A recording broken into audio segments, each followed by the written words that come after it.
Salam sejahtera, Kristus Tuhan. Tadi pagi dalam ibadah pertama saya ternyata mengenal beberapa jemaat yang ada di sini. Ada yang dari Kupang, ada yang dari ND. Saya Irene F. ke Pakasi Karundeng. Saya istri dari Gembala Sidang di ND. Pendeta Edward Ferry Pakasi. Ada yang tadi tanya yang pindah dari Ruteng, masih saudara sama Ruteng? Iya, masih saudara sama Pendeta Revlon. Dan puji Tuhan di sini juga ada jemaat dari ND, dari kampung kami, ya, di Manado. Jadi saya orang kampung, orang kampung yang Tuhan percayakan sudah 24 tahun ada di ND, tetapi mungkin lebih banyaknya keluar karena Tuhan kasih saya jawatan sebagai penginjil. Jadi suami saya gembala sidang, stay home with the congregation, tinggal di jemaat. Saya yang going everywhere, saya yang pergi kemana-mana. Dan ini saya dalam perjalanan menuju ke Kenya, Afrika Timur. Mungkin kalau ada jemaat yang 4 tahun lalu ada, mungkin saya membawa tim dari Afrika, dari Kenya, yang datang pelayanan untuk 20 tahun pelayanan kami di ND, pas Dr. Tom Ngewo dan beberapa jemaatnya, salah satunya pengusaha yang kemungkinan akan investasi di sini dari Kenya. Mungkin tahun depan Januari mereka akan datang dan akan mulai investasi buka usaha di Labuan Bajo. Namanya Peter Wabomba dan beliau adalah bendahara pembangunan gedung gereja mereka yang lumayan besar di Kenya, di Provinsi Kapenguria. Saya sudah ke sana dan melayani bahkan sebagai pembicara utama dalam konferensi dan revival meeting 4 malam di sana. Beliau gereja mereka nilai bangunannya itu sekitar 600 miliar, besar sekali. Dan kami akan ke sana lagi untuk pelayanan dan saya rencana bawa anak saya perempuan untuk pergi ke sana dan mempersiapkan dia juga untuk pelayanan bangsa-bangsa. Dia belum sekolah pendeta, tetapi saya sedang mencoba untuk mengarahkan dia. Karena dia dari BINUS, biasanya anak BINUS, BINUSian itu kan mereka suka ditawarin perusahaan-perusahaan besar di Jakarta. Karena dia juga magangnya di Singapura anak saya. Tetapi saya bilang, please don't think about the world anymore. Please jangan lagi memikirkan tentang dunia. Tetapi mari fokus to the kingdom of God. Think about the kingdom of God. Pikirkan tentang kerajaan Allah. Iya, kita masih ada di bumi, benar. Masih nginjak bumi. Tetapi sekali lagi seperti khotbah saya tadi pagi yang mungkin harus saya khotbahkan lagi pagi ini pada saudara ibadah kedua. Adalah bahwa tidak ada tempat, daerah yang bebas dari zona iblis. Jadi saudara yang dikasihi Tuhan Yesus Kristus. Saya sangat percaya bahwa semua kita seperti lagu tadi. Kita dipilih dari segala bangsa. You have been chosen for purpose. Engkau sudah dipilih oleh Tuhan untuk tujuan. Tujuannya apa? 1 Petrus pasal 2 ayat yang ke-9. Kita dipilih dari segala bangsa. Kenapa? Kita ini adalah bangsa pilihan Tuhan. Umat kepunyaan Allah. Untuk memberitakan tentang perbuatan-perbuatan Allah yang besar. How great is our God. Dancing my soul, kita nyanyikan lagu tadi. Kita menyanyi lagu dari hati, dari jiwa yang mengasihi Tuhan. Dancing my soul, my Savior God to thee. Lagunya berikutnya. How great thou art. Betapa besarnya Engkau Tuhan. Dunia ini gak bisa bahasa apapun. Saya mengetahui beberapa, saya bisa 4 bahasa. Saudara, tapi 4 bahasa yang saya tahu ini tidak bisa mendeskripsikan tentang how great is our God. Tentang besarnya Allah kita.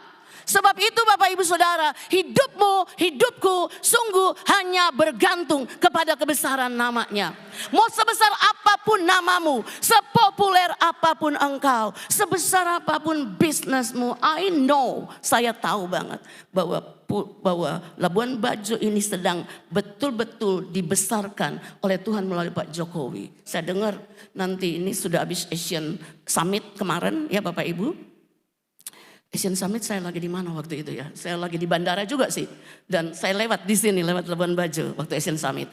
Jadi mereka pemimpin negara tuh datang ke sini, saya tinggalkan Labuan Bajo waktu itu saya terbang dari Labuan Bajo. Nah Bapak Ibu Saudara, jadi katanya mau ada polisi sedunia ya. Probably like that ya.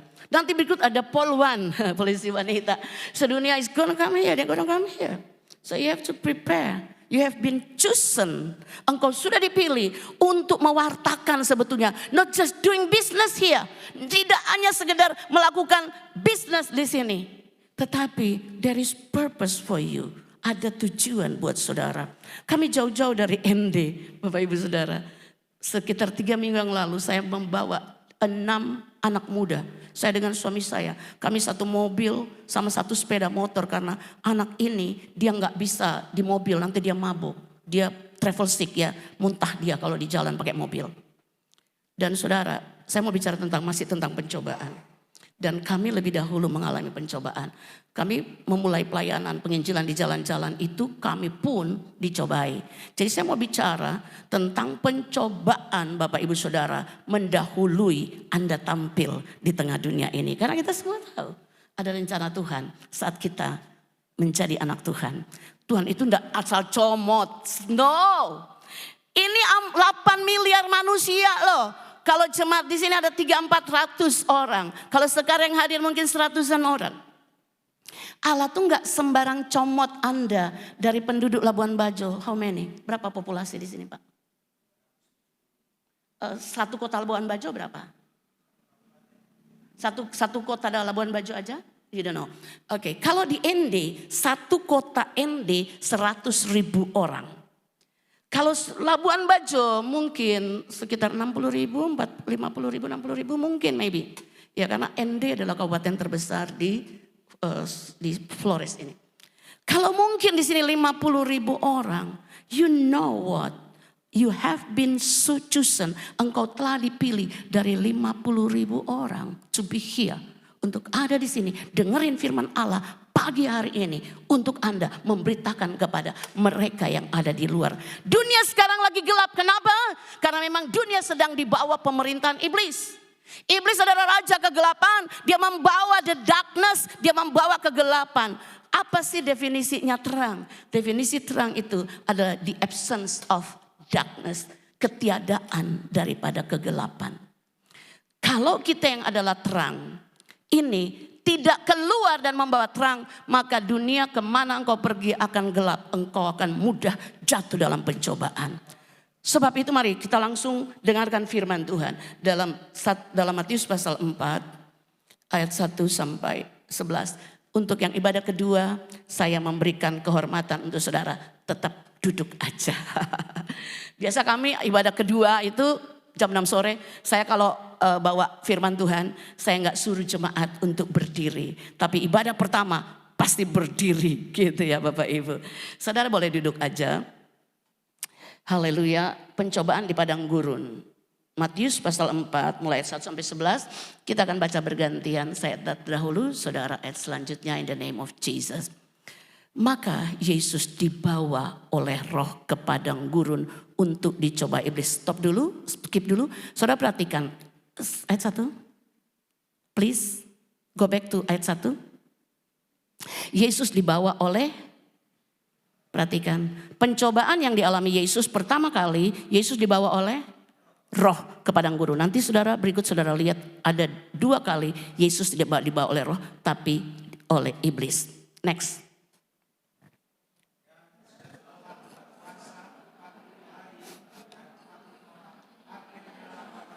Skip dulu. Jadi perhatikan, pencobaan ini akan dimulai saat Yesus merasa lapar. Lapar adalah sebuah bentuk daripada keinginan untuk makan atau minum. Perhatikan baik, hal ini adalah akses untuk Anda dan saya bisa masuk pencobaan. Lanjut. Lalu datanglah si pencoba itu dan berkata kepadanya, jika engkau anak Allah, perintahkanlah supaya batu ini menjadi roti. Skip dulu. Bapak Ibu Saudara, perhatikan, iblis itu suka mau melakukan hal-hal yang aneh. Batu kok diubah jadi roti. Emang Yesus pernah mengubah batu jadi roti? Pernah? Gak pernah. Tapi mengubah roti yang selima menjadi ribu-ribu, yes. Yesus melakukannya. Yesus tuh bukan melakukan hal yang aneh-aneh. Tapi Yesus melakukan hal yang ajaib-ajaib. Amin. Jadi perhatikan, pekerjaan iblis adalah melakukan hal-hal yang aneh. Kalau saudara mulai melakukan hal-hal yang aneh, Anda sedang under the power of darkness. Anda sedang di bawah kekuasaan kerajaan gelap itu. Perhatikan baik, jika laki saudara, bini saudara mulai melakukan hal yang aneh, he is under the government of the darkness, dalam di bawah pemerintahan kegelapan. Jadi Yesus tidak melakukan hal yang aneh, tapi dia melakukan hal yang ajaib. Kasih tepuk tangan buat Yesus. Next. Silakan.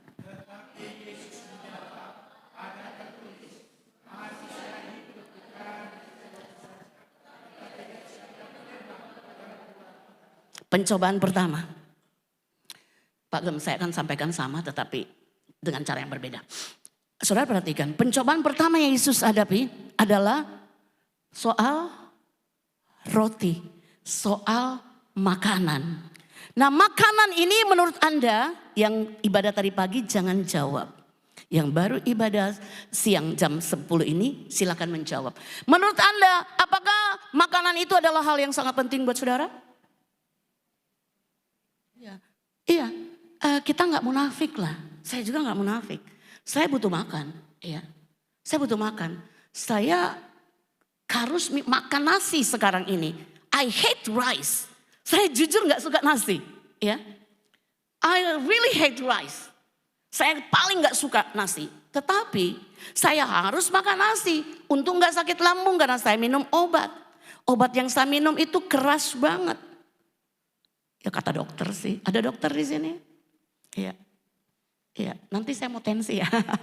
Karena mungkin saya hipertensi juga nih. Jadi saudara, saya harus minum obat. Karena saya kena udah 3 bulan terpapar yang namanya lupus. Lupus, SLE. I don't like that. I hate that. Saya gak suka karena di jemaat kami ada yang kena lupus. Dan dia bilang, tante, tapi jangan kasih tau orang, tante jangan khotbahin ya. Tante jangan bilang di atas mimbar kalau aku kena lupus. See like that. Jadi orang kena lupus itu gak mau. Orang tuh tahu bahwa dia itu pengidap lupus. Dia tuh odapus. Jadi I really hate that sickness. Saya benci banget sakit itu. Ini saya tolak in the name of Jesus. But then I got. Waktu habis saya anak profile. Saya betul-betul stres 5 hari itu. Saya sampai, puji Tuhan teman-teman saya di Odapus NTT itu. Mereka sudah ada yang 6 bulan, 7 bulan, 9 bulan, 1 tahun. Masih belum sampai di tahap acceptance, tahap kelima. Untuk kita bisa sampai pada penerimaan terhadap lupus. Teman saya itu, dia masih di denial. Ya tahap kedua, masih penolakan terhadap nggak mau menerima lupus ini, Bapak Ibu Saudara. Jadi oke, saya lanjut ke sini. Jadi makan itu buat saya, makan nasi penting. Jadi kalau pagi saya wajib makan nasi atau bubur, ya rice lah yang saya paling benci. Dan kemudian malam saya wajib makan nasi. Kenapa? Obat itu harus diminum pada waktu pagi dan malam yang khusus untuk lupus. Metil apa gitu loh. Resipsolon, something like that. Terus kemudian yang lupus itu imuran. Nah Bapak Ibu Saudara, dan itu menyebabkan pipi saya jadi moon face ya, bulat banget. Jadi saya suka sisir rambut sekarang kayak gini. tak tutupin. Jadi kita sembunyikan kelebihan kita. Banyak orang suka show up ya. Banyak orang suka menunjukkan kelebihannya. But not me. Kalau aku saya suka nih. Ini kelebihan aku nih kan di sini nih. Pipi bulat banget kayak bulan purnama. Makanya disebut moon face gitu. Jadi itu salah satu daripada akibat pengobatan yang cukup keras itu. Dan juga karena makan nasi badan saya jadi melar banget. Berat saya 70 kg, 70 kilo itu berat banget. Dan itu sulit tuh saya bergerak sementara mobilisasi saya tinggi banget. Saya jarang stay di ND sampai 1 bulan, jarang banget. Paling lama 3 minggu saya sudah ada di mana-mana, puji Tuhan oleh anugerah Tuhan, gak sombong. Tadi pagi saya sudah bilang Tuhan udah bawa saya banyak sekali negara, 5 benua udah saya tapakin dalam penginjilan. Saya turun ke jalan-jalan, saya nginjil dengan bebas, but not today. Sekali lagi, sudah enggak lagi untuk hari-hari ini Bapak Ibu, nowadays ya. Jadi karena hari-hari ini sekarang ini Amerika sangat bilang kita ini nanti kriminal kalau kita khotbah di jalan-jalan, kita akan kena pasal tindakan kriminal. Bahkan kafe-kafe di sana mereka nggak boleh lagi. Kemarin ditangkap sebuah kafe yang mengaudiokan Bible verses. Jadi ada suara Alkitab gitu di soundnya, itu langsung diberhentikan dan dicap sebagai tindakan kriminal. Sementara saya di Amerika juga saya nginjil di jalan, di Aussie juga Australia, di Afrika, di Eropa. Semua negara yang saya pergi pasti saya turun di jalan untuk nginjil. Juga Labuan Bajo. Jadi untuk menjangkau bangsa-bangsa di bangsa sendiri di Labuan Bajo. Nah Bapak Ibu Saudara perhatikan. Jadi buat saya nasi makanan jadi penting. But not the most important things. Tapi tidak lebih penting, tidak sangat penting daripada apa yang keluar, firman yang keluar dari mulut Allah. Haleluya. Jadi apa yang keluar dari mulut Allah, dari firman Tuhan yang sementara saya sampaikan, itulah yang paling penting yang Anda harus ambil. Untuk melawan iblis, perhatikan, ambil kata-kata ayat-ayat firman Tuhan yang keluar dari mulut Allah. Perhatikan, ada banyak penyesatan hari-hari ini. Iblis memakai even big preacher. Bahkan pendeta-pendeta besar, iblis pakai untuk menyuarakan yang nampak-nampaknya seems to be like God first. Seperti ayat firman Tuhan, but not at all. Tapi tidak sama sekali. Bapak Ibu hati-hati dengan pengajaran hari-hari ini. Sekalipun itu pendetanya viral, iya. Probably most famous than Jesus gitu loh. Dia lebih lagi terkenal dari Yesus Bapak Ibu. Tetapi saya mau katakan kepada saudara, Alkitab menyatakan, mungkin nanti bisa dimunculkan, bahwa yang tidak mengakui Yesus sebagai Tuhan berasal dari, dia adalah antikris. Ngeri banget ya Bapak Ibu ya. So next. Kemudian iblis membawanya ke kota suci dan menempatkan dia di hubungan bait Allah. Skip dulu. Perhatikan Bapak Ibu. Yerusalem disebutkan kota suci. Kota yang disakralkan. Kota yang dikuduskan. Kota yang dikultuskan. Be careful. Hati-hati dalam mengkultuskan sebuah tempat. Hati-hati mengkultuskan bukit dan naruh patung seseorang di sana. And then you go up and worship there. Dan Anda naik ke sana dan mulai menyembah di sana. Hati-hati. Kita nggak punya kota di mana kita akan naik haji. Gak ada. Even Yerusalem, kami sudah 2 kali ke sana dan tidak mengkultuskan Yerusalem. Gitu ya Bapak Ibu. Tetapi perhatikan, jadi tidak boleh mengkultuskan sebuah tempat, sebuah kota, sesuatu, sebuah barang. Hello, yang punya barang-barang yang dikultuskan, ditaruh di toko-toko. Hello. I don't want to mention, mungkin nanti saya nggak dikasih khotbah sini lagi deh. Gitu ya. Nah. Tetapi you understand lah itu ya. Sesuatu yang Anda kultuskan, yang you think, yang Anda berpikir akan membawa berkat buatmu. But all the blessings just come from the Lord. Semua berkat datangnya hanya daripada Tuhan. Anda harus percaya ini. Karena kalau tidak percaya, Anda tidak dimerdekakan. Tolong munculkan sebentar Yohanes pasal 8 ayat 32.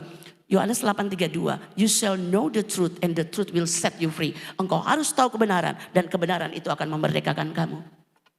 Iya. Iya, oke, langsung aja ayat selanjutnya Bapak Ibu baca. Termasuk jangan mengkultuskan pendeta. Jangan mengkultuskan gembala saudara. Jemaat kami itu mereka kayak tergantung banget sama saya. Aduh tante sudah mau pergi lagi. Aduh mami sudah mau pergi lagi. Gimana kami? Ya gimana kalian harus bertumbuh dewasa. Gitu loh. Kalian gak bisa terus-terusan sama saya. Gak bisa. Jadi jangan mengkultuskan. Saya bilang Tuhan memang mengizinkan saya untuk jadi penginjil. Gitu. Untuk saya tidak dikultuskan. Gitu loh. Jadi kemajuan pekerjaan Tuhan di sini, it's not depends on me, bukan tergantung sama saya. Tapi tergantung sama Tuhan, di mana memakai kamu mau enggak dipakai Tuhan gitu. Jadi betul-betul semua bergantung sama Tuhan. Jadi saudara yang dikasih Tuhan Yesus Kristus. Lanjut ayat selanjutnya bisa dimunculkan saudara baca. Oke, ayatnya yang kelima. Ke-6, sekarang baca ayat 6. Lalu berkata kepadanya, iya.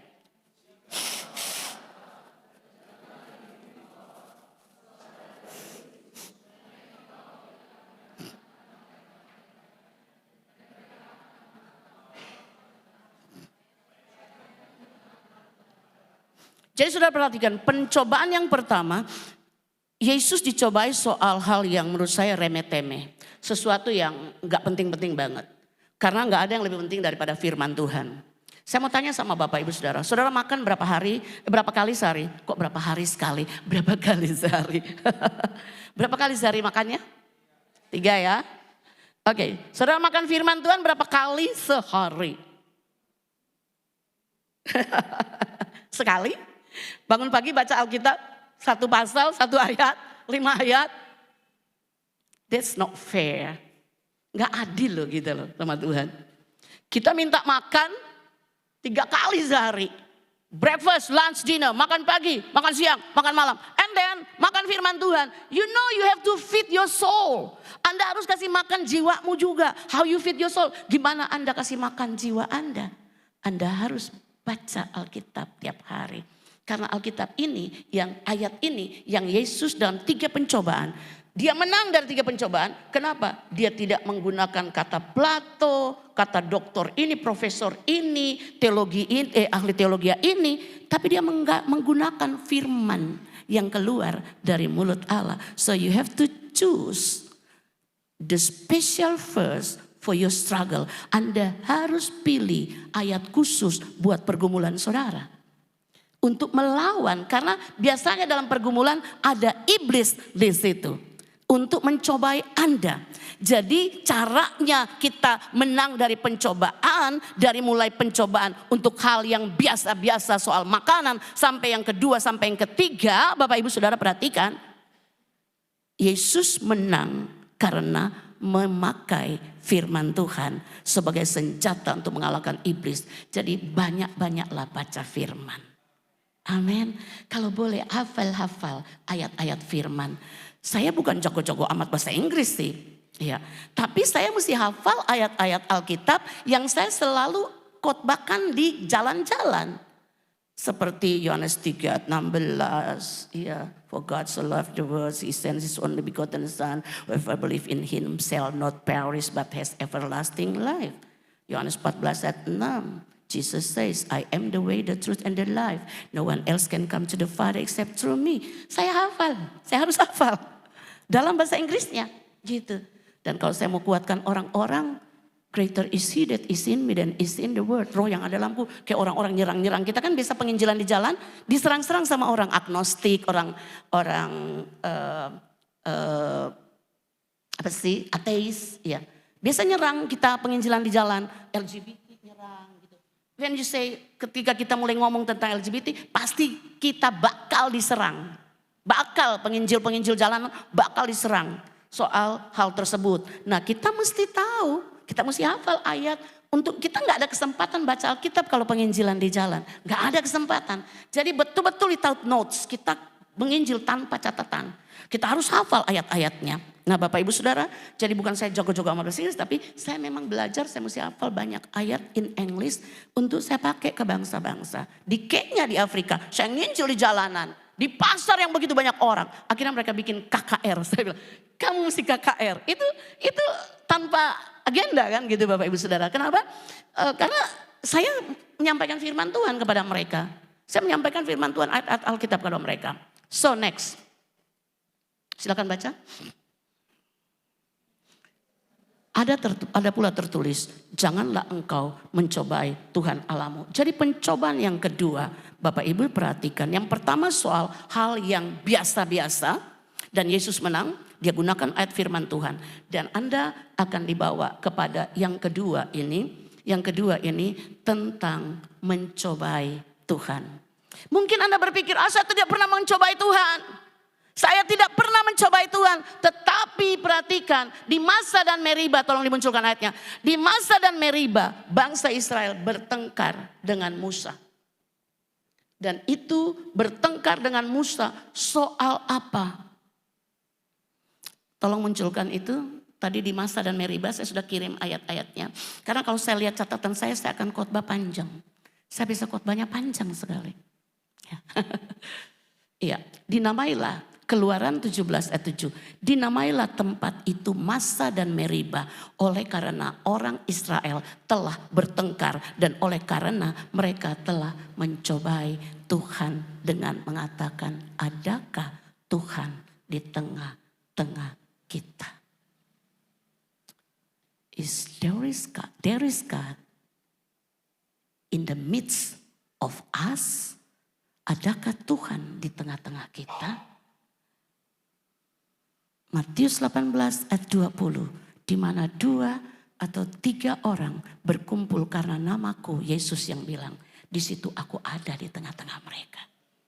Kita ini ada 100 orang lebih. Tuhan ada di tengah-tengah kita. Masihkah Anda tidak percaya? Dan terjadi pertengkaran. Masa Israel kurang lebih 3 juta orang, 600 ribu kepala keluarga, ya kurang lebih ya. Ya. Itu Bapak Ibu Saudara, itu banyak sekali 3 juta orang. Dan mereka tiba di satu tempat gak ada air. Mereka harusnya sudah melihat pertolongan Tuhan ketika Tuhan memakai Musa membelah laut. Mereka bisa nyebrang dan mereka melihat dengan mata kepala mereka. Firaun dan tentara-tentaranya, kuda-kuda perangnya, kereta-keretanya yang mewah. Itu semuanya masuk di dalam laut. Mereka sudah melihat. They should believe in Jesus. Mereka harus percaya kepada Yesus. Tetapi melihat mujizat yang spektakuler begitu, mereka tetap gak percaya tentang keberadaan Allah. Eksistensi Allah di tengah-tengah mereka. Ateis gak percaya tentang adanya Allah. They say God is not exist. Saya layanin 3 minggu yang lalu. Manajer. Dan waktu saya mau sampaikan firman ke dia, saya baru keliling-keliling, dia bilang, kenapa kamu ada di sini? Kamu dari mana? Itali. Kamu kerja apa? Manajer. Sudah berapa lama? 2,5 tahun. Terus wow, kamu bisa dari Itali, negara maju, kamu ke sini negara berkembang, cari duit di sini. Buat apa pentingnya duit buat kamu? Terus dia bilang, money is not the most important thing for me. Uang gak terlalu bukan hal terpenting buat saya. Loh, kalau begitu ada yang terpenting. Aku mulai sudah injili dia. Berarti ada yang lebih penting. Ada surga, ada neraka, ada keselamatan dalam Yesus. Waktu dia dengar saya ngomong gitu, dia bilang begini, sorry, I don't like to talk about religion. Aku gak suka ngomong agama. Gitu dia. Jadi dia permisi sama saya. Kita habis doa keliling 3 jam, doa keliling kota saudara, sudah lagi tidur. Kami doa keliling sampai 12:30 malam, Bapak Ibu Saudara. Terus kemudian saya naik hotel. Saya mau tidur, saya gak bisa tidur, saya berdoa lagi. Saya ingat dia, tapi saya gak nanya nama dia. Saya gak tanya nama dia. Saya berdoa, Tuhan kasih tahu saya namanya. Kasih tahu, saya gak bilang Tuhan jika engkau ada, enggak. Saya bilang saya tahu Tuhan ada, Tuhan kasih tahu saya. How? Bagaimana Allah akan bekerja untuk memberitahu nama orang itu? Kami sudah mau pulang. Kita sudah on the way back. Terus kemudian Ibu Romi mungkin Anda kenal, pasti Anda kenal di sini, jemaat di sini. Suaminya di BRI, Mereka punya rumah di sini. Nah rumah itu yang lantai 2 itu ditempatin sama bule gitu loh. Disewa sama bule. Bu Romi ajak kami ke rumahnya untuk doain lantai 2. Karena dia bilang ini 2 tahun tante kami di ND. Dan ini berkat 2 tahun selama di ND kami bangun lantai 2 ini. Dan ada bule ngontrak orang Italia. Ya saya biasa aja karena ketemu banyak Italia di sini. Saya nggak ketemu orang Amerika, saya nggak ketemu orang Aussie, tapi saya ketemu orang Eropa. Nah jadi biasa buat saya tuh ketemu Itali. Saya nggak berpikir tentang Itali itu orang yang saya sedang cari-cari. Dan Bapak Ibu Saudara, Ibu Romi bilang ini dia manajer. Baru saya kaget, baru saya interest, saya tertarik untuk mencari tahu. Orangnya kayak gini ya, gini ya. Tinggi, rambutnya gini, sampai segini, kurus-kurus. Terus dia bilang iya. Terus Ibu Romi bilang, kacamata putih tante. Yes. Namanya siapa? Esteban. Saya langsung pukul tembok kamar dia lagi tidur. Jam 1 siang dia lagi tidur dengan pacarnya Heidi. Tidur situ saya pukul tembok itu. Saya dalam namanya Esteban. You have to know Jesus now. Jesus is exist, God is exist. Tapi kan dia gak bangun. Bapak Ibu Saudara, Tuhan itu eksis, Allah itu eksis. Jadi saya bisa nanti nginjil satu saat saya akan ketemu dia. Saya akan kasih tahu, you say there is no God. Kamu bilang gak ada Allah, tapi bahwa Allah gak eksis. Allah eksis, aku minta kepada Allahku untuk kasih tahu nama kamu. Aku gak nanyakan ke kamu. Tetapi tiba-tiba justru kamu tinggal di rumah orang yang aku kenal. You know what? God is exist. Nah jadi Bapak Ibu Saudara, perhatikan bahwa Tuhan itu ada. Tapi bangsa Israel gak percaya Tuhan itu ada di tengah-tengah mereka. Dan itu menyakitkan hati Tuhan. Dan Tuhan bilang kamu mencobai aku. Kamu bertengkar. Kamu ngelawan Musa hambaku. Kamu ngelawan gembalaku. Karena kebutaan kamu. Karena ketidakmengertian kamu. Karena kamu gak percaya bahwa aku tuh eksis. I am exist. Dialah yang berkata dan bertemu dengan Musa di tengah semak belukar. In the bush. Ada api menyala tapi tidak membakar semak itu. I am who I am, kata Tuhan. Aku adalah aku. Yahweh, haleluya. Yahweh, Rafa, Elohim, Shaddai, Jireh, Adonai, semanifestara. Dia Allah yang bermanifestasi. Dia hadir, ada keberadaannya, haleluya. Tetapi banyak orang agnostik, banyak orang ateis, dan mereka ada di kota Anda. You have purpose, God have chosen. Engkau sudah di-chosen Tuhan, dipilih Tuhan. You are chosen, engkau telah dipilih untuk menjangkau mereka-mereka. Next. Silakan dibaca.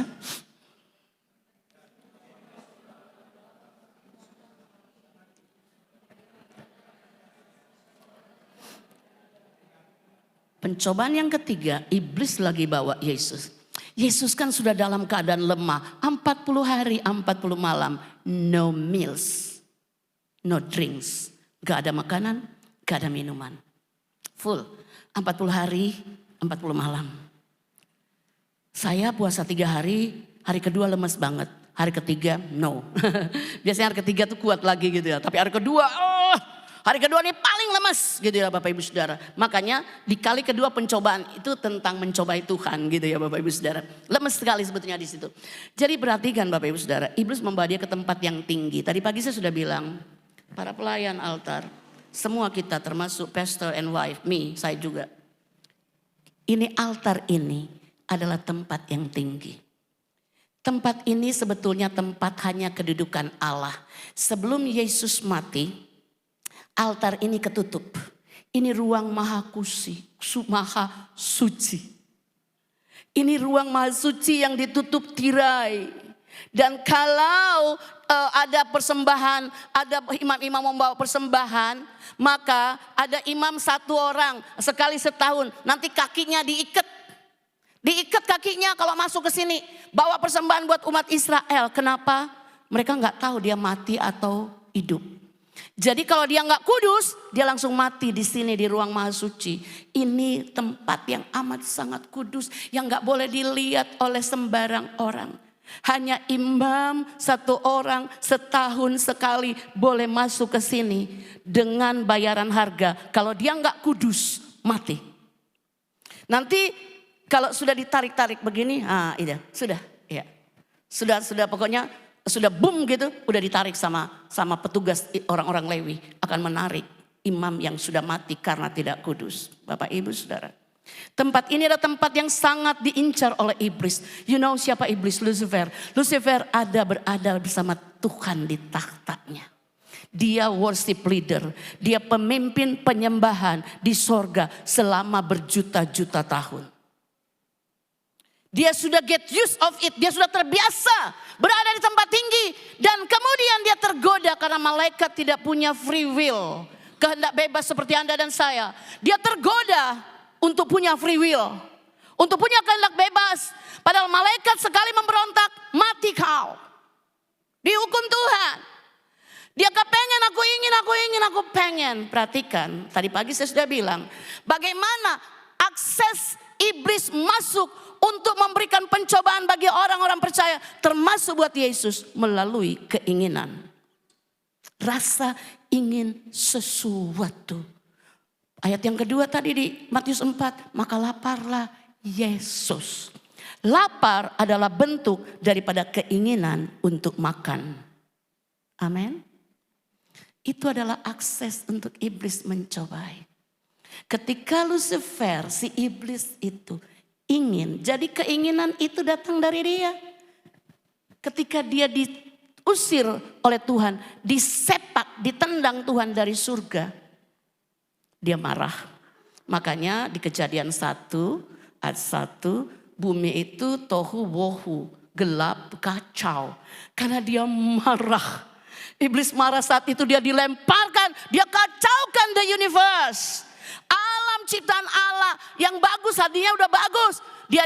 Allah ciptakan, dikacaukan jadi tohu bohu, kosong, kacau balau, gelap gulita, nggak ada apa-apa, nothing di situ, nggak ada pohon, nggak ada daratan, nggak ada lautan.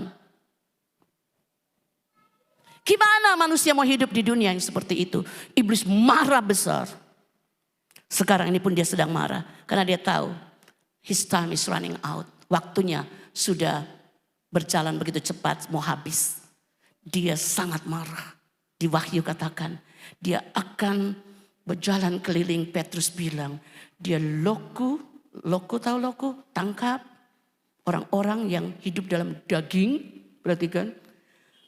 Saya mau tanya, Bapak Ibu kenapa Daniel waktu dibuang di lubang singa nggak dimakan sama singa?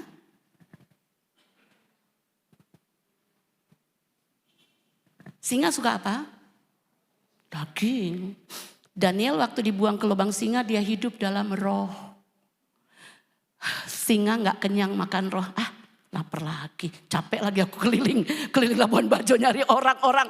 Semua hidup dalam roh, aku pindah aja dari Labuan Bajo deh ke Bali. Syukur kan? Amin. Haleluya. Mau gak iblis Labuan Bajo pindah ke Bali? Saya bilang, aduh anakku ada di Bali. Gak mau ya saudara. Jadi perhatikan, karena dia hidup dalam roh. Iblis gak suka daging. Jadi dia jalan 1 Petrus 5:8. Dia berjalan berkeliling seperti singa mengaum. Hendak mencari siapa yang dapat ditelan. Dia loku, dia tangkap. Terus dia baking woku di dapur pastor yang bagus di sana.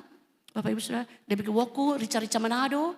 Habis itu dia woko, dia makan, dia telan. Oh, you not exist anymore. Anda gak akan ada lagi di dunia ini. Jadi perhatikan Bapak Ibu Saudara, hati-hati dengan keinginan.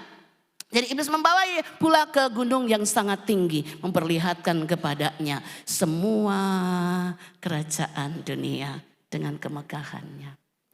Yesus bilang di ayat Matius pasal 6. Ada banyak keinginan-keinginan orang.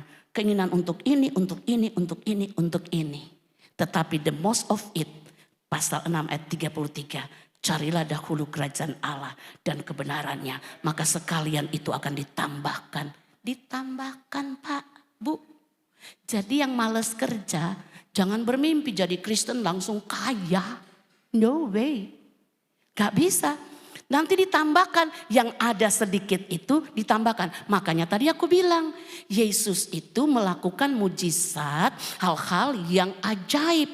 Bukan mengubah batu menjadi roti, tetapi mengubah roti yang sedikit, yang 5 menjadi beribu-ribu roti. Sehingga pulang babungkus.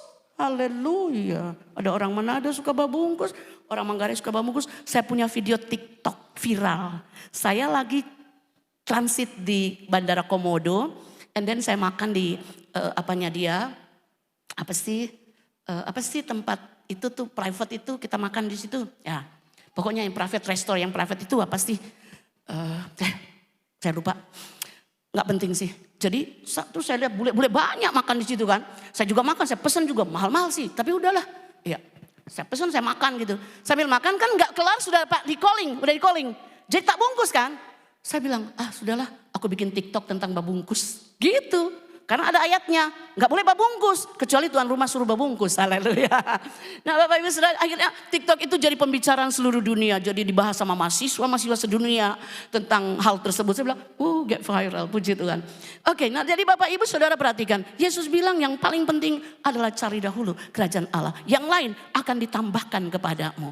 Jadi saudara, jangan berpikir bahwa jadi Kristen, jadi jemaat di Bukit Sion di sini langsung kaya. No, nggak bisa begitu.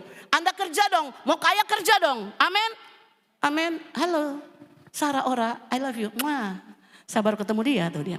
Ya Sarah, ya. Saudara perhatikan, harus kerja, nggak bisa saudara bilang, wah katanya ikut Yesus tuh nanti senang-senang. Who says that? Saudara harus pikul salib, bos. Amin. Gak bisa.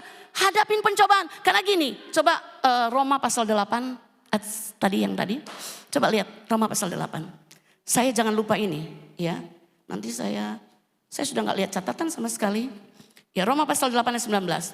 Sudah perhatikan. Sebab dengan sangat rindu seluruh makhluk menantikan saat anak-anak Allah dinyatakan. Jadi dunia ini semua makhluk expect something, menantikan sesuatu dari anak-anak Allah. Siapa anak Allah di sini? Lambaikan tanganmu. Hey, dunia sedang menantikan Anda to be appeared, untuk tampil, untuk muncul di tengah dunia. Amin. Saya bilang sama anak saya perempuan, sekarang kamu ikut mami. Saya tahu kalau dia ikut saya double pengeluaran gitu kan. Ini waktu kemarin beli tiket ke Afrika, puluhan juta kan Bapak Ibu Saudara. Aku bilang sama anakku, harusnya mami sudah pakai ke beberapa negara. Tapi karena mau ngajak kamu, jadi cuma ke Afrika Timur aja, beberapa negara itu aja. Dan saya bilang sama anak saya, you have to be careful. Kamu sedang mau ditampilkan, kamu harus hati-hati, kamu harus punya iman yang kuat. Karena seseorang yang akan ditampilkan sebagai anak Allah, sebagai terang di tengah dunia, akan berhadapan dengan penguasa kegelapan. Dan dia siap untuk mencobai engkau. Makanya Yesus berpuasa, makanya penting Pak Bu. Sebelum Anda buka usaha baru, sebelum Anda dipromosikan jabatan baru di kantor Anda, penting puasa. Ada yang biasa puasa di sini, angkat tangan. Oh haleluya, Sarah Ora, haleluya. Perhatikan, saya dalam keadaan sakit gini, saya puasa mau ke sini untuk kami 2 hari pelayanan, saya puasa 2 hari. Kalau 3 hari pelayanan, saya puasa 3 hari. Itu lemus saya, melungkur, saya punya jari-jari begini. Bapak Ibu, saya sakit, saya jerit-jerit di kamar. Habis itu udah saya ke gereja dengan anak-anak muda. Karena mereka gak pulang rumah 2 hari. Mereka stay di gereja, mereka berdoa. Dan kita buka puasa makan bersama. Gak boleh saya gak makan. Tapi saya bilang, nothing can stop me. I am unstoppable. Aku tak terhentikan. Gak ada yang bisa menghentikan aku. Nah Bapak Ibu, kenapa dunia ini sedang menantikan? Mereka di Kenya sedang nunggu. Pastor Irene, kamu datang gak? Datang, aku bilang. Oh kita udah siapin pelayanan. Di Mombasa, di sini. Haleluya, itu gereja besar-besar semua Bapak Ibu. Ribuan jemaatnya. Pastor Irene siap. Haleluya. Saya tuh ngebayangin, ini 2 kali saya khotbah, saya udah begini saudara. Saya udah cari tuh aircon sana untuk saya nggak terlalu kepanasan. Jadi saudara perhatikan, kita ini, Anda, setiap orang Kristen, kita ini sedang Allah mau kita ditampilkan, diperkenalkan kepada dunia. Ini semua makhluk menantikanmu.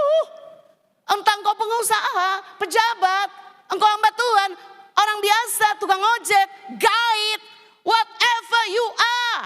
Iya. You have been chosen. Engkau telah dipilih untuk menyampaikan kepada dunia yang sedang expecting something from you. You know, dunia ini penuh dengan berita-berita yang melemahkan, menakutkan. But you will bring gospel, good news. Tapi engkau akan membawa Injil, kabar baik kepada dunia. Ini yang dinantikan semua makhluk di seluruh dunia. Haleluya. Lanjut ayatnya. Jadi Yesus berkata kepadanya, semua itu iblis bilang akan kuberikan kepadamu. Lihat nih tawaran iblis, hati-hati. Hati-hati. Iblis kan kenal Yesus. Ketika seorang yang dirasuk setan, ketika dia bertemu dengan Yesus. Oh, engkau adalah anak Allah. Oh, engkau adalah anak Allah. Dia ngaku Yesus adalah anak Allah. Sekarang ada pendeta besar gak ngaku Yesus anak Allah. Leave him, tinggalkan dia. Kalau Anda ngikutin dia di media sosial, tinggalkan dia. Gak rugi. Cari yang lain. Banyak kok pengkhotbah bener di YouTube. Banyak. Ini juga di YouTube kan. It's not fair if I mention his name. Jadi karena ini ada YouTube, saya gak akan sebut namanya. But you know lah, Anda tahu lah siapa pendetanya yang saya maksud. Saya berharap tinggalkan dia. Kenapa? Ajarannya udah banyak yang jadi Roh Kudus istrinya dia lah.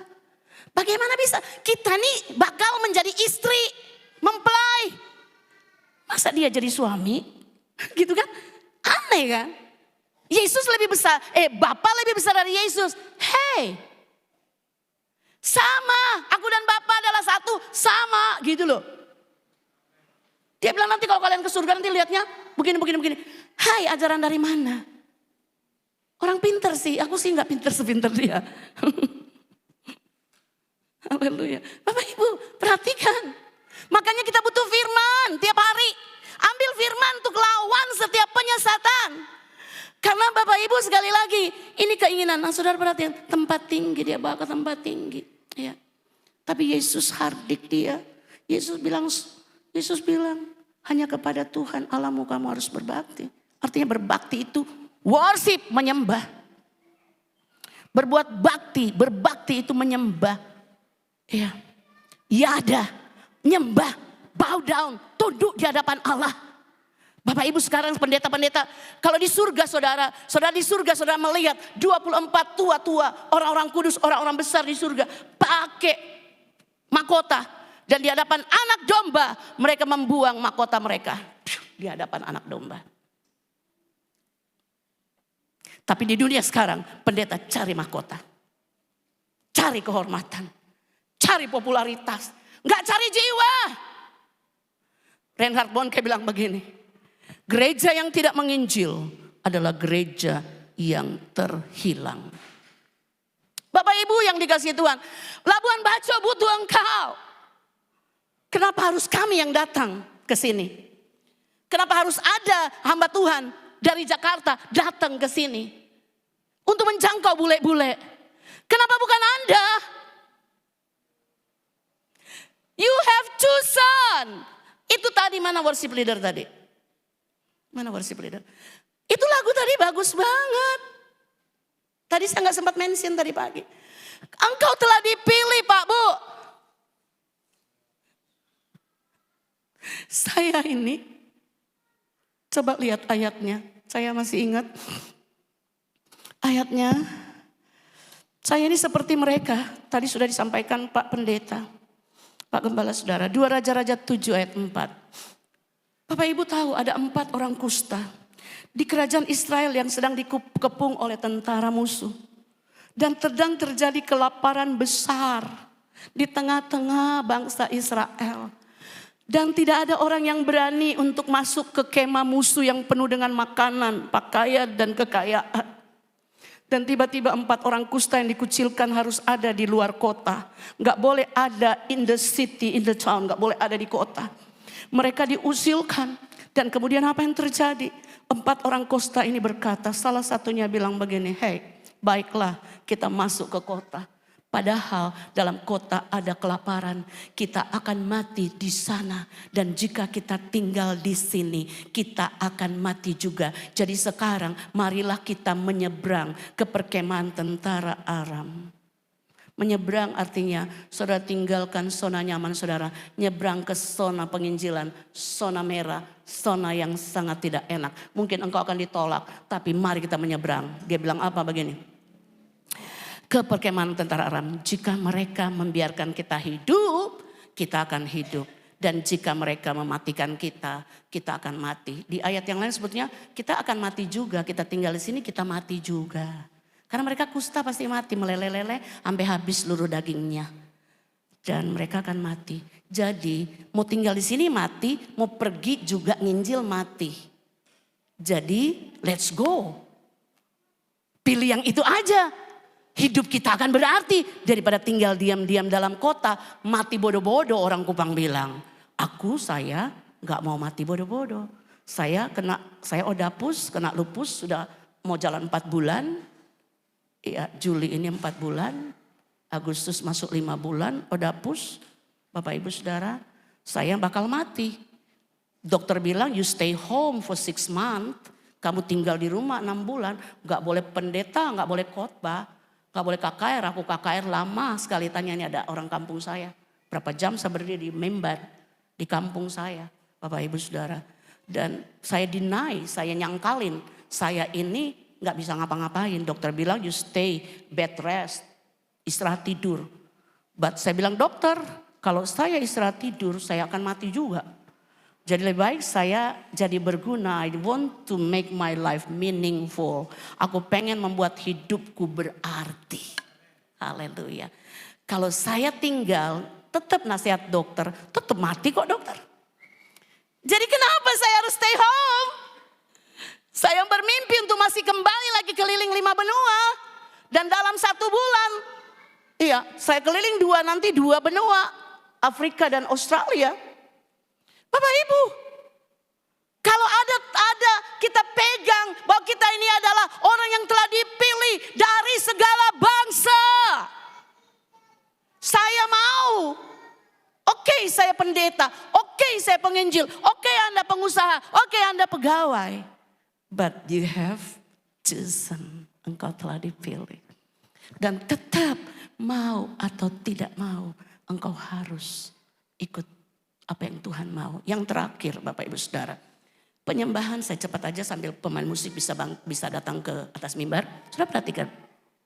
Jadi ketika disinggung soal penyembahan, Yesus marah. Ada 3 hal yang punya milik Tuhan saja. Cuman 3 hal ini. Rumah saudara, it's okay, itu rumah Anda. Tapi ada 3 hal. Yang pertama penyembahan.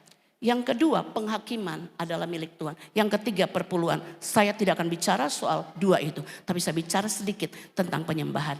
Ketika disinggung penyembahan, Yesus marah. Ini porsi Tuhan. Gak boleh 1 orang pun ngambil.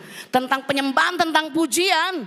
Kalau kita di sini dipuji orang, give it back to the Lord. Kembalikan kepada Tuhan.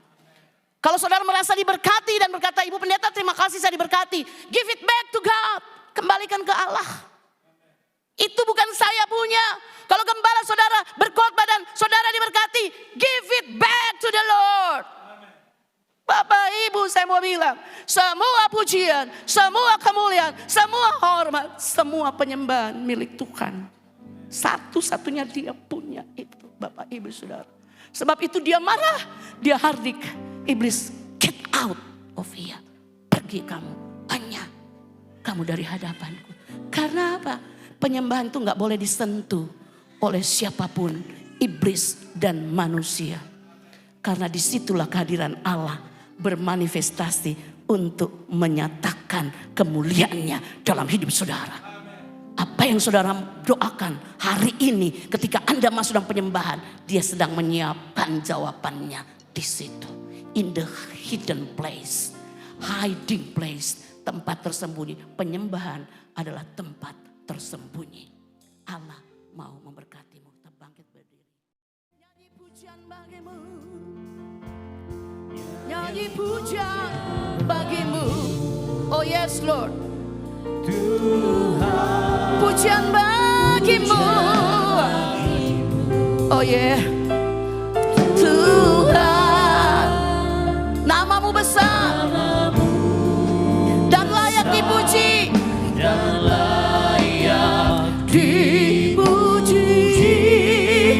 Nyanyi pujian bagimu. Yes. Amin. Tuhan, pujian bagimu. Haleluya. Tuhan, namamu besar.